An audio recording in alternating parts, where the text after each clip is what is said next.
Pada segmen-segmen sebelumnya, kita membahas tentang proses metabolisme glukosa yang merupakan contoh dari karbohidrat. Hampir seluruh mikroorganisme menggunakan glukosa sebagai sumber energi. Namun, mikroorganisme juga memiliki kemampuan untuk mengkonversi atau menggunakan substrat selain glukosa sebagai sumber karbon dan energi. Contoh dari senyawa tersebut adalah molekul lipid dan protein. Pada segmen ini, kita akan membahas mengenai metabolisme lipid dan protein. Protein sebenarnya merupakan sumber asam amino bagi makhluk hidup. Namun, pada kondisi lingkungan yang tidak terdapat nutrisi lain seperti karbohidrat dan lemak, protein bisa juga digunakan sebagai sumber energi dan karbon. Metabolisme protein sebagai sumber energi melibatkan proses hidrolisis pada protein menjadi asam amino penyusun protein tersebut. Reaksi ini dikatalis oleh enzim proteolitik atau protease. Lalu, asam amino yang terbentuk ini akan mengalami deaminasi sehingga dihasilkan amonia yang akan dilepaskan ke lingkungan ataupun digunakan lagi sebagai gugus amina pada pembentukan asam amino ataupun protein yang lain. Asam amino yang mengalami deaminasi akan berubah menjadi gugus rantai karbon utamanya yang akan digunakan atau masuk ke dalam reaksi glikolisis ataupun siklus Krebs tergantung pada rantai karbon penyusun asam amino tersebut.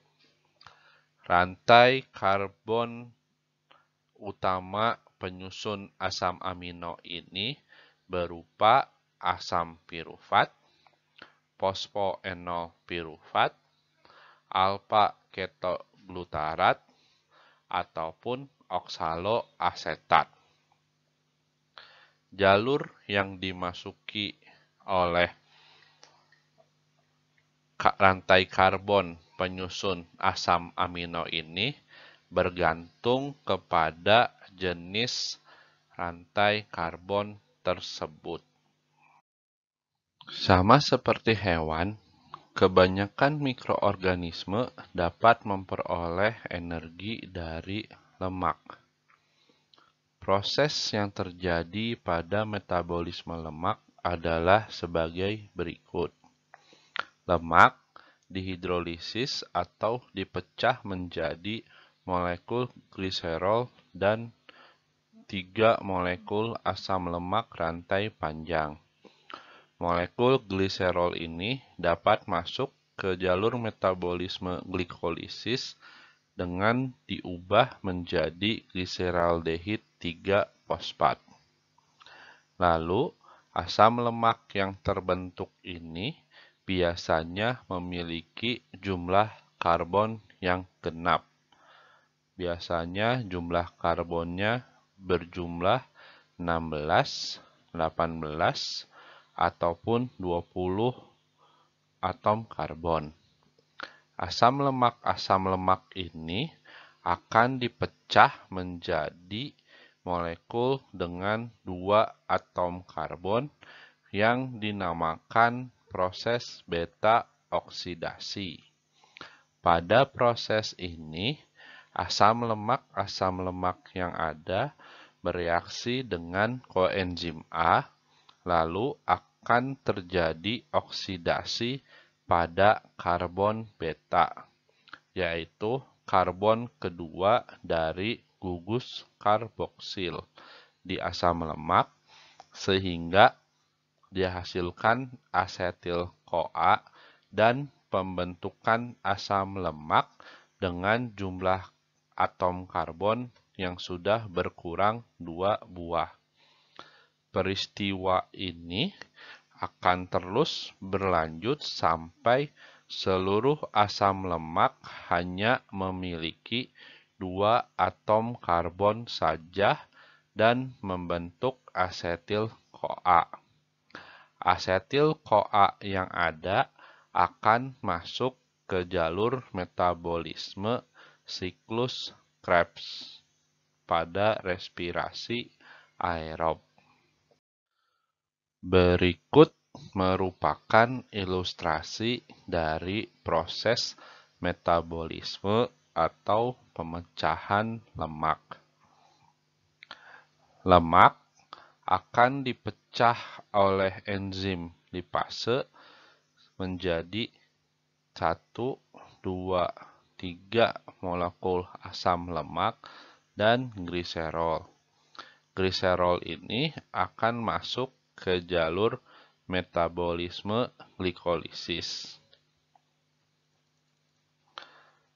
Masing-masing asam lemak yang terbentuk akan bereaksi dengan koenzim A dan mengalami beta oksidasi, yaitu oksidasi pada gugus beta karbon atau karbon kedua dari gugus karboksil, sehingga dihasilkan asetil-CoA yang akan masuk ke siklus Krebs dan asam lemak yang lebih pendek 2 atom karbon. Ataupun asam lemak ini sudah kehilangan 2 atom karbonnya. Nah, asam lemak yang sudah kehilangan 2 atom karbonnya ini akan berikatan lagi dengan koenzim A. Proses beta oksidasi ini akan berjalan terus-menerus sampai seluruh asam lemak terkonversi menjadi asetil-CoA.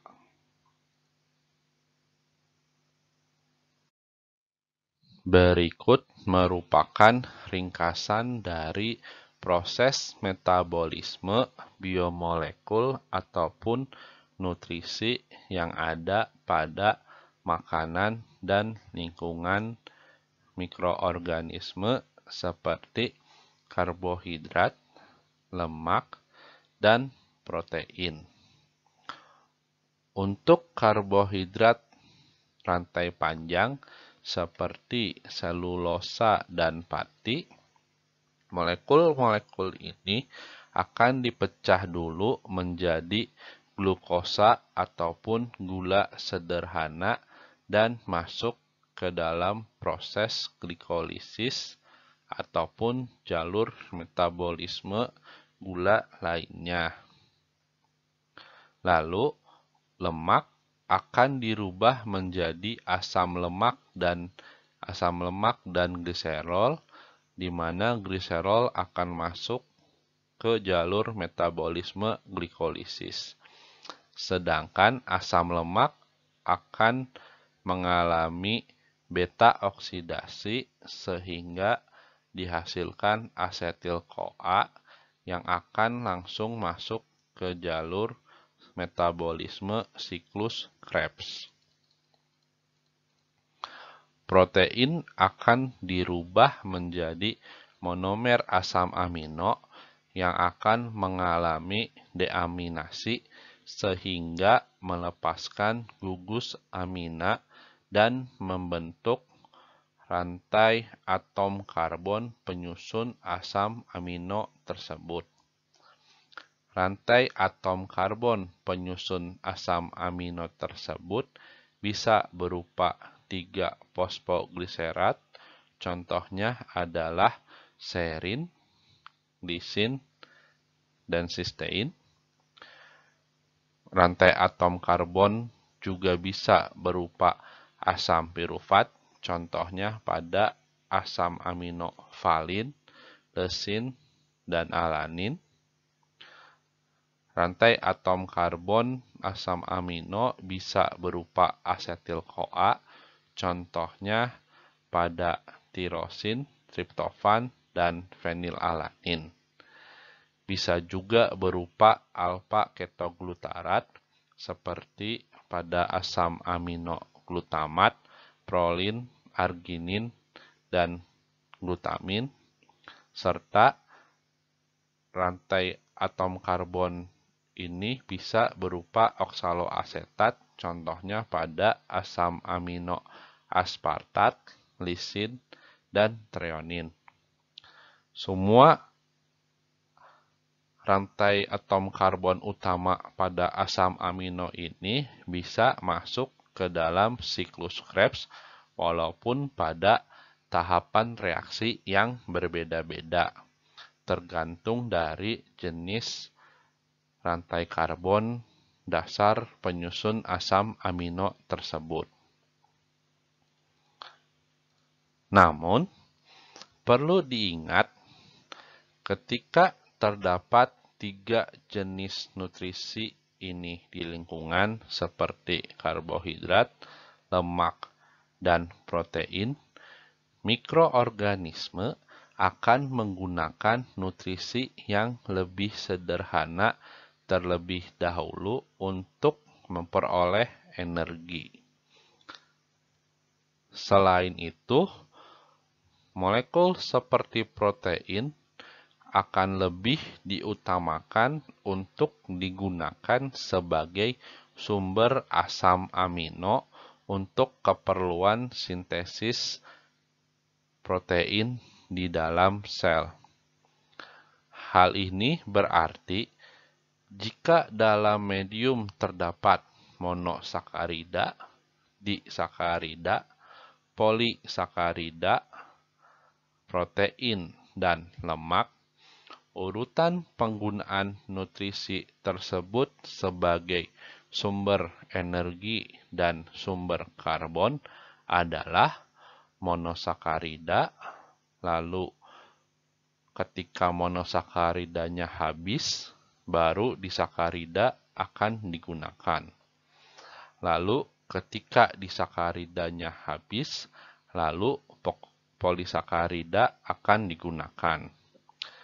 Lalu ketika polisakaridanya habis, baru mikroorganisme akan menggunakan lemak dan terakhir akan menggunakan protein.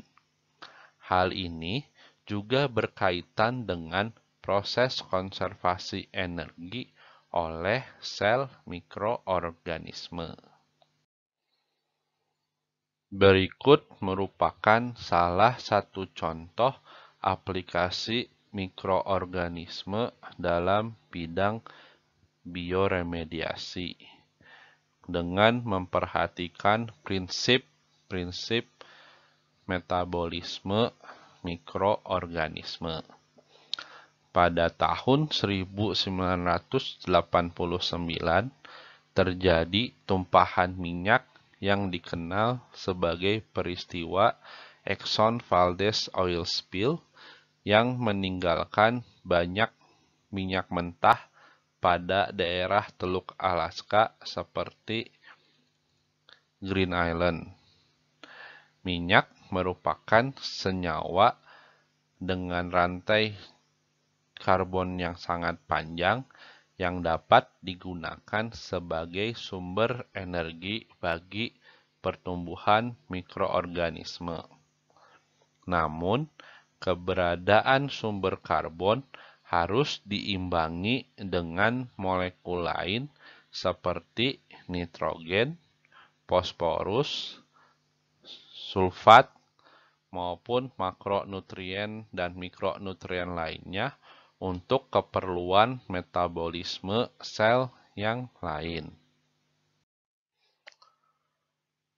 Oleh karena itu, pada proses bioremediasi tumpahan minyak Exxon Valdez, digunakan pemberian aplikasi mikroorganisme dan juga penambahan nutrien seperti nitrogen dan fosfor di sepanjang garis pantai yang terdampak untuk mempercepat proses degradasi tersebut dan merubah minyak menjadi karbon dioksida dan air. Penambahan nutrien seperti nitrogen dan fosfor ini didasarkan pada kebutuhan mikroorganisme terhadap nutrien lain selain karbon yang banyak terkandung dalam tumpahan minyak. Pemberian nitrogen dan fosfor ini akan mempercepat proses degradasi minyak oleh mikroorganisme menjadi karbon dioksida dan air.